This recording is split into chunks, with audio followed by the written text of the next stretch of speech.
மாண்பு உறுப்பினர் சேகர் பாபு அவர்கள்.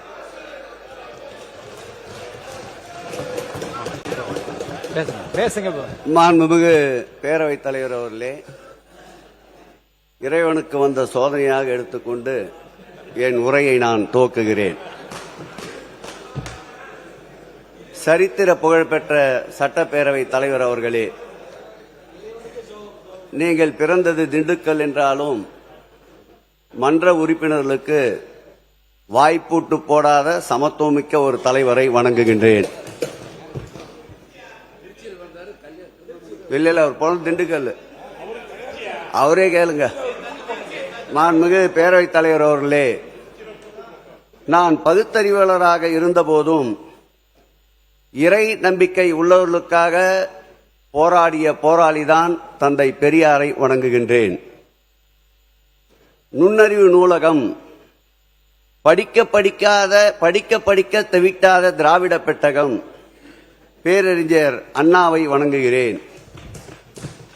அண்ணாவின் இதயத்தை இரவலாக வாங்கி அவரிடமே மீண்டும் அதை எடுத்துக்கொண்டு சேர்த்து ஓய்வெடுக்காமல் உழைத்தவர் இதோ ஓய்வு கொண்டிருக்கின்றார் என்று வாழும் போதே தன் நினைவிட வாசகத்தை தந்த தீர்க்கதரிசி கலைஞரை வணங்குகின்றேன்.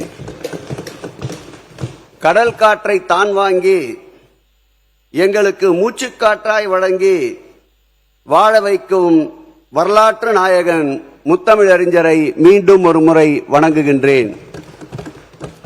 துறைதோறும் வளர்ச்சி, திராவிட ஆன்மீக புரட்சி, எங்கள் தன்மான சுயசக்தி, ஊதி அணைக்க முடியாத உயரத்தில் இருக்கும் சூரிய சக்தி, தடுக்கி விழுந்த பிள்ளைக்காக பதறி துடிக்கும் தாயை போன்ற ஒரு அன்பு சக்தி, எங்களை இயக்கும் உயிர் சக்தி. இந்திய வரைபடத்தில் தமிழக வரைபடம் கீழே இருந்தாலும் மாநிலங்களின் வளர்ச்சி படத்தில் தமிழ்நாட்டில் உச்சத்தில் உட்கார வைத்து இந்த ஸ்டேட்டின் ஸ்டேட்டஸை உயர வைத்து சாதனை படைத்த எங்கள் உயிரினும் மேலான எதற்கும் அஞ்சாத முத்துவேல் கருணாநிதி ஸ்டாலின் அவர்கள் இருக்கும் திசை நோக்கி வணங்குகின்றேன்.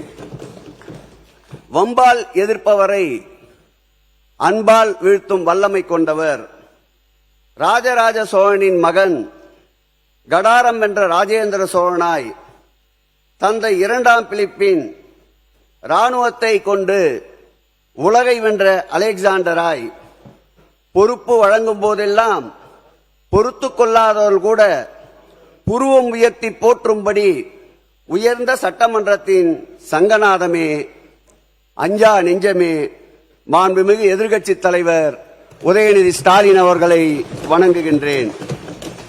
மாண்புமிகு பேரவைத் தலைவர் அவர்களே, எப்பொழுதெல்லாம் திராவிட முன்னேற்ற கழகம் ஆட்சிக்கு வருகின்றதோ அப்பொழுதெல்லாம் ஆன்மீகத்திற்கு எதிரான ஆட்சி என்று கட்டமைக்க முயல்வார்கள். அது கலைஞர் ஆட்சி என்றாலும் சரி, எங்கள் உயிரினும் மேலான திராவிட மாடல் ஆட்சியுடைய நாயகன் ஆட்சி என்றாலும் சரி, அந்த கட்டை உடைத்து ஆன்மீகத்தில் திராவிட புரட்சியை கண்டவர்கள் இருபெரும் தலைவர்களை மீண்டும் ஒரு முறை நினைவு கூறுகிறேன். மாண்புமிகு பேரவைத் தலைவர் அவர்களே, சமீபத்தில் ஆகஸ்ட் 15ஆம் தேதி கோட்டை கொத்தளத்திலே முதல்வர் அவர்கள் கொடியேற்றி உரை நிகழ்த்தினார். அதை நான் திரும்பி பார்க்கிறேன், திகைத்து நிற்கிறேன். 2021ஆம் ஆண்டு இதே கோட்டை கொத்தளத்தில் எங்கள் திராவிட மாடல் ஆட்சியுடைய நாயகன் கொடியேற்றினார். அப்பொழுது 100 ஆண்டு சாதனைகளை பறைசாற்றினார். அதில் ஒரு சாதனை பெரியார் நெஞ்சிலே தைத்த முள். கலைஞர் அவர்கள் 18 ஆண்டுகளுக்கு மேலாக போராடி பெற்ற சட்டம், தீர்ப்பு. இந்த தீர்ப்பின் அடிப்படையிலே 32 அனைத்து ஜாதியர்களையும் அர்ச்சகராக்கினோம் என்று பெருமிதத்தோடு அந்த சுதந்திர தின விழா கொடியேற்று நிகழ்ச்சியிலே பறைசாற்றினார். அன்னை தமிழுக்கு அர்ச்சனை என்று பறைசாற்றினார். அதையும் ஒரு கணம் திரும்பி பார்க்கிறேன். இன்றைய நம்முடைய முதல்வர் கோட்டை கொத்தளத்திலே கொடியேற்றுகின்ற பொழுது துறையினுடைய அனைத்து நடவடிக்கைகளையும் ஆவணப்படுத்தி டிஜிட்டலைஸ் பண்ணுவேன் என்று அறிவிப்பு செய்தார். இது ஏற்கனவே தமிழ்நிலம் என்ற ஒரு பகுதியை உருவாக்கி 3.5 லட்சம் ஏக்கர் கொண்ட நிலப்பரப்பை ஏற்கனவே ஆவணப்படுத்தி துறையினுடைய 4000 பக்கங்களை 100 ஆண்டுகள் 200 ஆண்டுகள் 300 ஆண்டுகளுக்கு மேற்பட்ட பக்கங்களை ஆவணப்படுத்தி பாதுகாத்த ஆட்சி திராவிட மாடல் ஆட்சி என்பதை இங்கே நான் பதிவு செய்ய கடமைப்பட்டிருக்கின்றேன். மாண்புமிகு பேரவைத் தலைவர் அவர்களே, அண்மையில் 16ஆம் தேதி நம்முடைய நீதியரசர் ஜெயச்சந்திரன் அவர்களுடைய பெஞ்சிலே ஒரு அருமையான தீர்ப்பு வந்தது. இதே மாமன்றத்தில் 2021ஆம் ஆண்டு ஆட்சி கட்டிலில் ஏறியவுடன் மாண்புமிகு முதல்வர் அவர்கள் சீரிய சிந்தையில் உதித்திட்ட திட்டம்தான் அறம் காக்கும் துறையில் 10 கல்லூரிகளை அறிவித்தோம். அந்த 10 கல்லூரிகளையும் உடனுக்குடன் 4 கல்லூரிகளை வாடகை கட்டிடத்தில் துவக்கினோம். கல்லூரி தொடங்குவதே தவறு என்று நீதிமன்றத்திற்கு சென்றார்கள். சிங்கிள் பெஞ்ச் நீதிமன்றத்தில் தள்ளுபடி செய்யப்பட்டது. 2 நீதிபதிகள் கொண்ட அமர்வில் தள்ளுபடி செய்யப்பட்டது. உச்ச நீதிமன்றத்திற்கு சென்றார்கள், அங்கும் தள்ளுபடி செய்யப்பட்டது. அந்த தள்ளுபடிக்கு பின்னால் மீண்டும் அதில் ஒரு புதிய வியாகானத்தை வகுத்துக் கொண்டு முறையாக இந்த அறிவிப்பு இல்லை என்று மீண்டும் சிங்கிள் பெஞ்சில் சென்றார்கள். அதன் பிறகு ஜெயச்சந்திரன் நீதியரசர் அவர்களுடைய தீர்ப்பு அண்மையிலே 16ஆம் தேதி கிடைக்க பெற்ற போது உறுதியாக சொன்னார், இந்த கல்லூரிகள் தொடங்கப்பட்டது நியாயமானது, முறையானது என்று அன்றைய தமிழக முதல்வர் அவருடைய கருத்திற்கு வலு சேர்த்திருக்கிறது இன்றைக்கு நீதிமன்றம். நான் இதில் கேட்க விரும்புவதெல்லாம் 10 கல்லூரிகளில் 2 கல்லூரி கட்டிடங்கள் கட்டி முடிக்கப்பட்டுவிட்டன. மீதம் திருச்செந்தூர் கோயில் சார்பிலேயும் அர்த்தநாரீஸ்வரர் திருக்கோயில் சார்பிலேயும் கட்டப்பட வேண்டிய கல்லூரி கட்டடங்கள் கட்டப்படுமா? அப்பொழுது அறிவித்த அந்த 6 கல்லூரிகள் கடையம், லால்குடி, வேலூர் போன்ற மாவட்டங்களில் அறிவிக்கப்பட்ட அந்த 6 கல்லூரிகளும் இந்த ஆட்சியிலே கட்டப்படுமா? அதோடு நீதியரசர் தீர்ப்பிலே ஒன்றை குறிப்பிட்டிருக்கின்றார். அந்தந்த திருக்கோயிலின் சார்பில் நிதி இருந்தால் கல்லூரிகளை கட்டலாம், இல்லை என்கின்ற போது நிச்சயமாக அரசு அதற்கு உதவி செய்ய முன்வர வேண்டும் என்று வரலாற்று சிறப்புமிக்க தீர்ப்பு. இது எங்கள் முதல்வர் 10 கல்லூரிகளிய கனவை இந்த ஆட்சி நிறைவேற்ற வேண்டும் என்று இந்த நேரத்தில் கேட்டுக்கொள்கிறேன். பலர் நான் முடிச்சேன், ஒன்னையும் தப்பாவே பேசல, நீதிமன்ற தீர்ப்பு குறித்து வைத்துக் கொண்டு முழுவதுமாக நீங்க பதில் அளிக்கலாம். தங்க முதலீடு திட்டம் திருக்கோயிலில் ஆன்மீக வளர்ச்சிக்கு, மக்களுடைய அடிப்படை தேவைகளுக்கு எப்படியெல்லாம் வருமானத்தை ஈட்டினோம் கடந்த காலங்களில் என்பதற்கு ஒரே ஒரு உதாரணம். கேட்பாரற்று மூட்டை மூட்டையாக கட்டி வைக்கப்பட்டிருந்த தங்கங்கள் யாரும் கேட்பாரற்று கிடந்தது. அந்த தங்கங்களை 3 நீதியரசர்கள் கொண்ட குழு அமைத்து 3 மண்டலங்களாக பிரித்து அந்த தங்கத்தினுடைய பலமாற்று பொன்னினங்கள் எந்தெந்த தெய்வத்திற்கு காணிக்கையாக வந்ததோ அந்த தெய்வங்களுக்கு பயன்படுத்த முடியாத தங்கங்களை நீதியரசர்களை வைத்து முழுமையாக அதை வீடியோ பதிவு செய்து அந்த தங்கத்தை பிரித்து அந்த தங்கத்தை இங்குள்ள பாரத ஸ்டேட் வங்கியின் வாயிலாக ஒன்றிய அரசுக்கு சொந்தமான மும்பையிலே இருக்கின்ற தங்க உருக்காலைக்கு அனுப்பப்பட்டு கொண்டு போகின்ற தங்கத்தினுடைய அளவு எவ்வளவு, உருக்காலைக்கு பிறகு கிடைக்கின்ற தங்கத்தின் அளவு எவ்வளவு என்ற சான்றிதழோடு இதுவரையில் திருக்கோயிலுக்கு சேர்த்த தங்கத்தினுடைய அளவு 1111 கிலோ. அந்த தங்கத்தினால் வருகின்ற ஆண்டு வருவாய் ரூபாய் 20 கோடி. இப்படி ஆட்சி அதிகாரத்தில் இருக்கின்ற பொழுது இறைவனுக்கு சொத்து சேர்த்து அந்த சொத்தின் வாயிலாக இறைவனுக்கு திருப்பணியை செய்த ஒரு அரசு உண்டென்றால் அதுதான் திராவிட மாடல் அரசு, திராவிட ஆன்மீக மாடல் அரசு. மாண்புமிகு பேரவைத் தலைவர் அவர்களே, இந்த சபையில் பல நேரங்களில் காணோம் காணோம் என்ற வார்த்தையை நாம் கேள்விப்பட்டோம். நான் சொல்லிக் கொள்கிறேன், சூரியனை வானத்தில் காணலாம், சந்திரனை நட்சத்திரங்கள் நடுவில் காணலாம். பக்த பிரகலாதன் சொன்னான், ஆண்டவனை எங்கே காண்கிறீர்கள் என்றால் தூணிலும் இருப்பார் துரும்பிலும் இருப்பார் என்றான். அந்த வகையிலே திராவிட மாடல் ஆட்சியிலே ஆன்மீகத்தில் உருவாக்கப்பட்ட பக்தர்களுடைய நன்மைகள், அது உருப்பசி ஓவாபிசி என்ற பசி போக்கின்ற அன்னதான திட்டம் என்றாலும் சரி, கட்டணமில்லாத இலவச திருமணம் என்றாலும் சரி, அது விளக்கு பூஜை என்றாலும் சரி, அது மருத்துவ மனைகள் என்றாலும் சரி, எங்கெல்லாம் லட்சக்கணக்கான மக்கள் பக்தர்கள் பயன்பெற்றார்களோ அங்கெல்லாம் எங்கள் உயிரினும் மேலான திராவிட மாடல் ஆட்சியுடைய நாயகனை காணலாம் காணலாம் காணலாம் என்று பதிவு செய்கிறேன். மாண்புமிகு பேரவைத் தலைவர் அவர்களே, இந்த ஆட்சி ஏற்பட்டவுடன் நிதிநிலை அறிக்கையிலே குறிப்பிட்டிருந்தீர்கள். குறிப்பாக சொல்ல வேண்டும் என்றால் கொள்கை விளக்க குறிப்பிலே கூட குறிப்பிட்டிருந்தீர்கள்.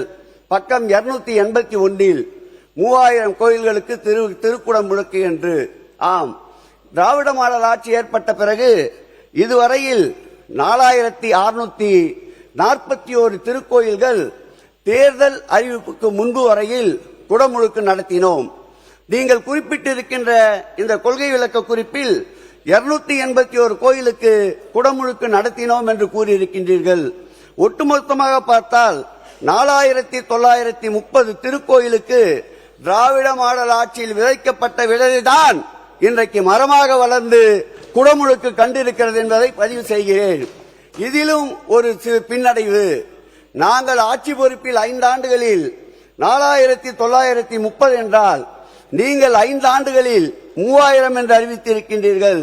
இந்த 3000ஐயும் கணக்கிட்டு பார்த்தால் திராவிட மாடல் ஆட்சியில் 12630 திருக்கோயில்களுக்கு நாங்கள் எஸ்எல்சி அனுமதியை வழங்கியிருக்கின்றோம். நீங்கள் ஏற்றுக்கொண்டிருக்கின்ற இந்த 3000 திருக்கோயில்கள் அதிலே வருகிறதா அல்லது அது இல்லாமல் தனியாக நடத்த போகின்றீர்களா? மாண்புமிகு அமைச்சர் பேரவைத் தலைவர் அவர்களே, 3000 கோயிலுக்கு திருக்குட முழக்கு செய்யப்படும் என்ற அறிவிப்பு இந்த ஆட்சியின் பின்னடைவு என்று மாண்புமிகு உறுப்பினர் அவர்கள் மென்ஷன் பண்ணி சொல்லியிருந்தாரு. ஒரு விஷயத்தை இங்க தெளிவுபடுத்த விரும்புகிறேன்.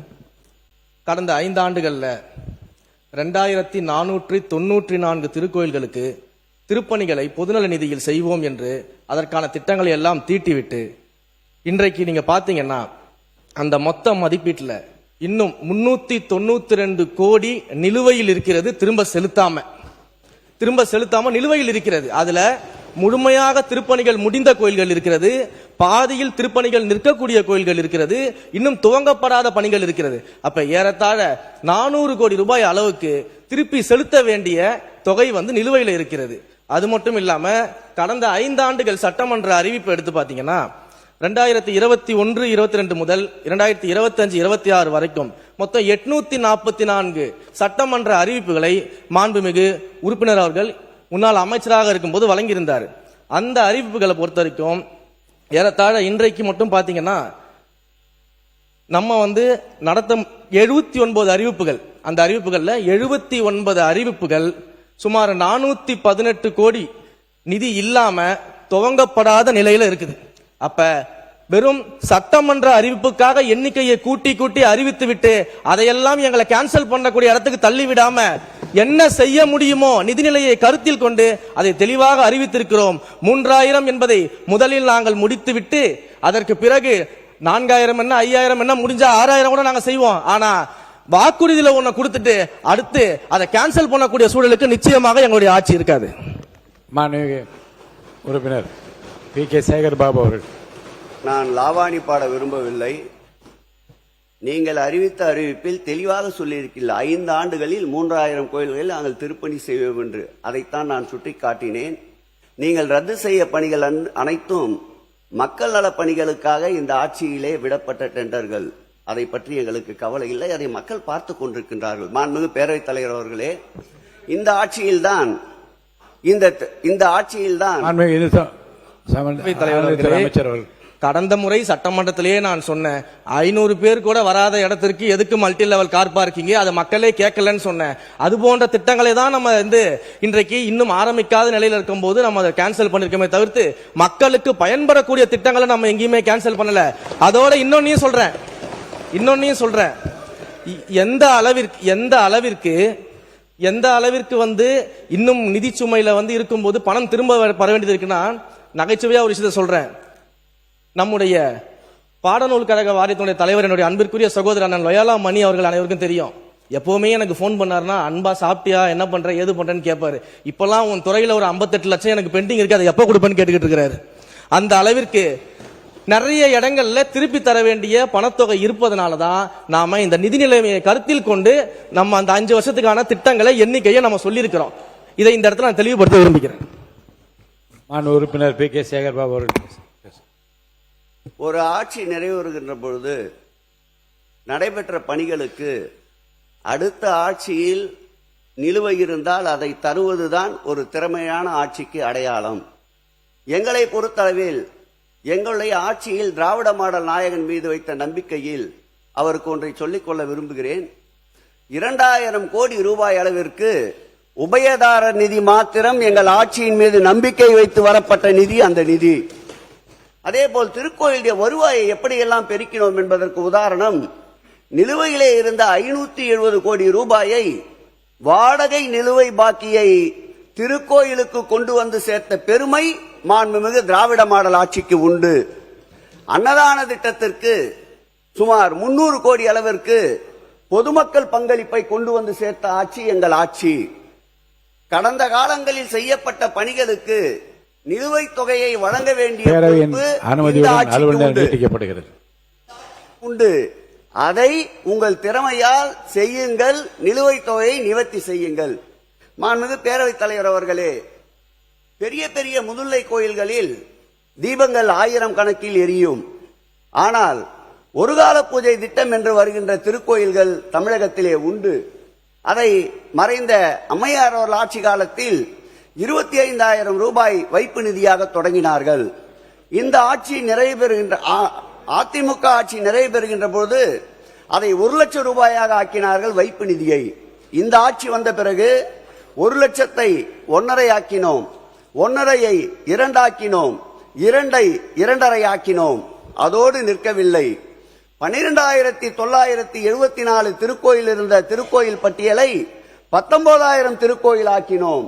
ஒருவேளை நித்திய கால பூஜை கூட நடைபெறாமல் இருந்த திருக்கோயிலில், ஒரு விளக்கு கூட எரிய வைக்க முடியாத இருந்த திருக்கோயிலில் 19,000 திருக்கோயிலுக்கு ஒரே உத்தரவில் விளக்கேற்றி வைத்த ஒளி விளக்கு திராவிட மாடல் ஆட்சியுடைய நாயகன் முத்துவேல் கருணாநிதி ஸ்டாலின் அவர்கள்.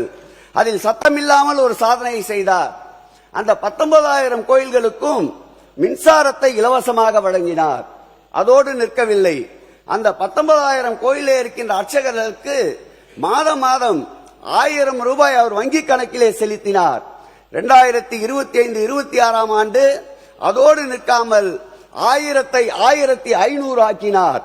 இதோடு சேர்த்து அந்த திருக்கோயிலுக்கு மணியாட்டு, தாம்பல் தட்டு, கற்பூர ஆதானை தட்டு என்று 19,000 திருக்கோயில்களுக்கு 9 கோடி ரூபாய் செலவில் பூஜை உபகரணங்களை வழங்கிய ஆட்சி திராவிட மாடல் ஆட்சி. அதோடு நின்றாரா? இல்லை. அந்த ஒரு கால பூஜை திட்டத்திலே இருக்கின்ற அர்ச்சகர்களுக்கு கோயிலுக்கு யார் வருவார்கள் என்று ஏக்கத்தோடு இருக்கின்ற சூழ்நிலை. அந்த பிள்ளைகளுடைய படிப்பு செலவிற்கு, உயர்கல்வி படிப்பவர்களுக்கு கிட்டத்தட்ட 2000 பேர்களுக்கு மாதம் 10,000 ரூபாய் என்று அந்த ஒரு கால பூஜை திட்டத்திலே இருந்த அந்த அர்ச்சகர்களுக்கு கல்வி உதவி வழங்கி கல்வி தந்தையாக திகழ்ந்தவர் திராவிட மாடல் ஆட்சியுடைய நாயகன் என்பதை இங்கே நான் பதிவு செய்ய விரும்புகிறேன். சரி, ஒரு கால பூஜை திட்டத்தில் இத்தனை கோயிலை எடுத்துக்கொண்டோம். ஆதி திராவிடர் பழங்குடியினர் வசிக்கின்ற பகுதியிலே இருக்கின்ற திருக்கோயிலுடைய நிலை என்ன என்று எங்களோடு கலந்தாய்வு செய்தார். அந்த ஆய்விலே அந்த திருக்கோயிலுக்கு திருப்பணிக்கு எவ்வளவு நிதி ஒதுக்கீடு செய்யல் என்று கேட்டார். 1 லட்சம் என்றோம். 1 லட்சத்தில் என்ன முடியும் திருப்பணிக்கு என்று 1ஐ 1.5 ஆக்கினார், 1.5ஐ 2 ஆக்கினார், 2ஐ 2.5 ஆக்கினார். அந்த திருக்கோயிலுடைய திருப்பணி எவ்வளவு தெரியுமா நடந்தது? சொல்லுவார்கள், கத்தியின்றி ரத்தமின்றி யுத்தம் செய்து சுதந்திரம் பெற்றது ஒரு வகை என்பார்கள், ஆரவாரம் ஆர்ப்பாட்டத்தோடு பெறுவது ஒரு வகை என்பார்கள். ஆரவாரம் ஆர்ப்பாட்டம் இல்லாமல் 10,000 திருக்கோயில்களுக்கு குடமுழுக்கு கண்டவர் எங்கள் திராவிட மாடல் ஆட்சியுடைய நாயகன் என்பதை இங்கு பதிவு செய்ய விரும்புகிறேன். உங்களுடைய அறிவிப்பில் கூட அறிவித்திருந்தீர்கள். நீங்கள் இப்போது அறிவிப்பது கூட 106 அறிவிப்புகளை அறிவிக்க இருக்கின்றீர்கள். பார்ப்போம், அந்த 106 அறிவிப்புகளை எத்தனை ஆண்டுகளில் நீங்கள் நிறைவேற்றி காட்டப் போகிறீர்கள் என்று. மாண்புமிகு பேரவைத் தலைவர் அவர்களே, 1000 ஆண்டுகளுக்கு மேற்பட்ட திருக்கோயில்கள், நம்முடைய மன்னர்கள் நமக்கு விட்டு சென்ற பொக்கிஷம். அந்த திருக்கோயில்களை இந்த ஆட்சி வந்த பிறகு வகைப்படுத்தினோம். 317 திருக்கோயில்களை வகைப்படுத்தினோம். அந்த 317 திருக்கோயில்களுக்கு சரித்திரத்தில் இல்லாத அளவிற்கு 2022-23 ஆண்டு 100 கோடியை அரசு மானியமாக வழங்கினார். 24-25 அதேபோல் 100 கோடி என்று, கடந்த ஆண்டு 125 கோடி என்று 425 கோயில்களுக்கு மாண்புமிகு தமிழக முதல்வர் அரசு நிதியாக வழங்கினார். அதோடு சேர்த்து 135 கோடி பொதுநல நிதியும் உபயதார நிதியும் வழங்கப்பட்டு 560 கோடியில் 317 திருக்கோயில்கள் திருப்பணிக்கு எடுத்துக் கொள்ளப்பட்டு சுமார் 90 திருக்கோயில்கள் 1000 ஆண்டுகளுக்கு மேலான திருக்கோயில்களுக்கு குடமுழுக்கினை கண்டோம். அதன் வாயிலாகத்தான் நம்முடைய கோவி செழியன் சட்டமன்ற உறுப்பினர் தொகுதியிலே இருக்கின்ற யுனெஸ்கோ விருது பெற்ற ஒரு திருக்கோயிலும் அதில் அடங்கும் ஆபத் சகாயர் திருக்கோயில் என்பதை இந்த நேரத்தில் நான் பதிவு செய்ய கடமைப்பட்டிருக்கின்றேன். அதில் ஒன்றை சொல்லுவார்கள், நாங்கள் கூட திருப்பணிக்கு இப்பொழுது 217 கோயிலுக்கு வகைப்படுத்தி இருக்கிறோம் என்று. என்னுடைய கேள்வி, நாங்கள் ஏற்கனவே எடுத்துக்கொண்ட 317 கோயில்கள் இதில் அடங்குகிறதா, அல்லது இதை தவிர்த்து நீங்கள் 217 திருக்கோயில்களுக்கு குடமுழுக்கு காண இருக்கின்றீர்களா என்பதை பதில் வாயிலாக அறிய விரும்புகிறேன்.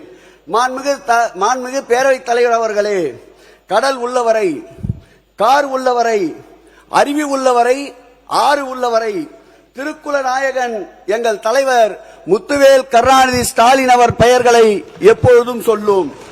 அவர்கள் வழியில் எங்கள் திராவிட மாடல் ஆட்சியில் ஒரே சப்ஜெக்ட் தான், இதோட முடிச்சிட்டு நிறைய வரைக்கும் போயிடுறேன். எங்கள் திராவிட மாடல் ஆட்சியில் 4 திருக்குளங்களை புதிதாக வெட்டினோம். அதோடு நிற்கவில்லை, 143 கோடி ரூபாய் செலவில் 272 திருக்குளங்களை மேம்படுத்துகின்ற பணியை ஏற்றுக்கொண்டோம். அதில் 109 திருக்குள பணிகள் முடிவுற்றிருக்கின்றன. மீதம் இருக்கின்ற திருக்குள பணிகளை எடுத்துக்கொண்டால் 163 திருக்கோயில் பணிகள் நடைபெற்றுக் கொண்டிருக்கிறது. உங்களுடைய கொள்கை விளக்க குறிப்பிலே குறிப்பிட்டிருக்கின்றீர்கள், இந்த ஆண்டு கிட்டத்தட்ட 250 திருக்குளங்கள் சீரமைக்கப் போகிறோம் என்று சொல்லியிருக்கின்றீர்கள். என்னுடைய கேள்வி, நாங்கள் தொடங்கிய அந்த 163 திருக்கோயில்கள் பணிகள் நடந்து கொண்டிருக்கின்ற திருக்குளங்களையும் சேர்த்தா, அல்லது அதை விடுத்து புதிதாக 250 திருக்குளங்களா என்பதை பதிலுரையிலே நீங்கள் விளக்க வேண்டும் என்று கேட்டுக் கொள்கிறேன். மாண்புமிகு பேரவைத் தலைவர் அவர்களே, ஒரே ஒரு கருத்தோடு நிறைவு செய்கிறேன். சொத்துக்கள் மீட்பு, ஆலயங்களுடைய சொத்துக்களை மீட்டெடுத்த ஆட்சி சுதந்திர இந்தியா. உறுப்பினர் 20 நிமிஷம் நீங்க பேசி முடிச்சிட்டீங்க. 20 நிமிடம் கொடுத்திருக்கேன், முடிங்க. நன்றி சொல்லி முடிங்க. நன்றி சொல்லி முடிங்க. இந்திய சுதந்திரம் அடைந்த பிறகு இந்த 80 ஆண்டுகளில் திருக்கோயில் சொத்துக்களை மீட்ட ஒரு ஆட்சி உண்டென்றால் அது திராவிட மாடல் ஆட்சியாகத்தான் இருக்க முடியும். 8450 கோடி ரூபாய் மதிப்பிலான சுமார் 8147 ஏக்கர் உள்ள நிலங்களை மீட்டிருக்கின்றோம். பத்திரமாக திருக்கோயில் சொத்துக்களை மீட்ட ஆட்சி எங்கள் ஆட்சி. இந்த ஆட்சி மீட்ட சொத்துக்களை பத்திரப்படுத்திக் கொண்டிருக்கின்ற ஆட்சி இந்த ஆட்சியாக இருக்கின்றது. வள்ளலார் வாழும் வள்ளலார் பசிப்பினி அறியாமல் வாழ வேண்டும் என்று சொன்னவர். அன்பே வாழ வைக்கும், ஆசை தாழ வைக்கும் என்ற குரலுக்கேற்ப வள்ளலாருக்கு உலக அளவிலே ஒரு சர்வதேச மையத்தை மாண்புமிகு தமிழக முதல்வர் எங்கள் உயிரினும் மேலான அன்பு தலைவர் கொண்டு வந்தார்.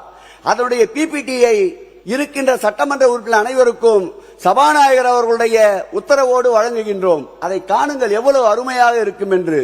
அது நீதிமன்றத்தின் நெடிய படிக்கட்டுகளில் நாங்கள் வாதிட்டுக் கொண்டிருந்தோம். நீங்கள் ஆட்சி பொறுப்பை ஏற்றவுடன் அதை திரும்ப பெறுகிறீர்கள். எந்த வகையில் நியாயம்? யார் வள்ளலார்? தமிழகத்திற்கு மாத்திரம் சொந்தமல்ல. தன் மீது போடப்பட்ட வழக்குக்காக நீதிமன்றத்திற்கு செல்லுகிறார். வழக்கு போட்டவரே அவரை பார்த்தவுடன் நெடுஞ்சானாக விழுந்து வணங்குகிறார். நீதிபதி அந்த வழக்கை தள்ளுபடி செய்கிறார். இப்படிப்பட்ட வள்ளலாருக்கு இந்த ஆட்சியில் அந்த வள்ளலார் அமைத்த சர்வதேச மையத்தை நீங்கள் கொண்டு வர வேண்டும் என்று கேட்டுக்கொண்டு நிறைவாக நூற்றாண்டு பழகண்ட தமிழ்நாட்டில் அழிக்க முடியாத பெயர்கள் ஆயிரம் உண்டு. பகுத்தறிவு என்றாலே தந்தை பெரியார், தமிழ்நாடு என்றாலே அறிஞர் அண்ணா. எங்கெல்லாம் தமிழுக்கு முடிசூட்டப்படுகிறதோ அங்கெல்லாம் 60 ஆண்டு அரசியல் சரித்திரத்தை தன் ஆள்காட்டி விரலசையில் வைத்திருந்த முத்தமிழறிஞர் தலைவர் கலைஞர். பள்ளிக்கு வரும் குழந்தைகளின் காலையில் பசியாரும் ஒவ்வொரு சோற்றுப்பொற்கையிலும் திராவிட மாடலுடைய நாயகன் முத்துவேல் கருணாநிதி ஸ்டாலின் பெயர் சொல்லும். இதோ அடுத்த தலைமுறையை நோக்கி 80 ஆண்டுகள் கொள்கை முடங்கும் திசையில் எல்லாம் எங்கள் இளம் தலைவர் உதயநிதி அவர்களுடைய பெயர் இருக்கும். கடந்த திராவிட மாடல் ஆட்சியிலே அறளைத்துறை என்பது கடந்த திராவிட மாடல் ஆட்சியிலே அறளைத்துறை என்பது வரம் விளையும் துறையாக இருந்தது. அன்பை விளைவிப்பதே ஆன்மீகம் என்றார் டாக்டர் APJ அப்துல் கலாம். அறத்தை பின்பற்றுவதே ஆன்மீகம் என்றால் உத்தம பிதா காந்தியடிகள். இந்த இரண்டையும் ஒரு சேர நடத்தி காட்டியவர் எங்கள் முதல்வர் திராவிட மாடல் அரசர் முத்துவேல் கருணாநிதி ஸ்டாலின். எங்களுக்கு இந்த இடைவேளை முடிந்து தொடர் வேலை வரும். இமயம் வரையில் எங்கள் அறம் படரும். மீண்டும் வருவோம். நன்றி, வணக்கம்.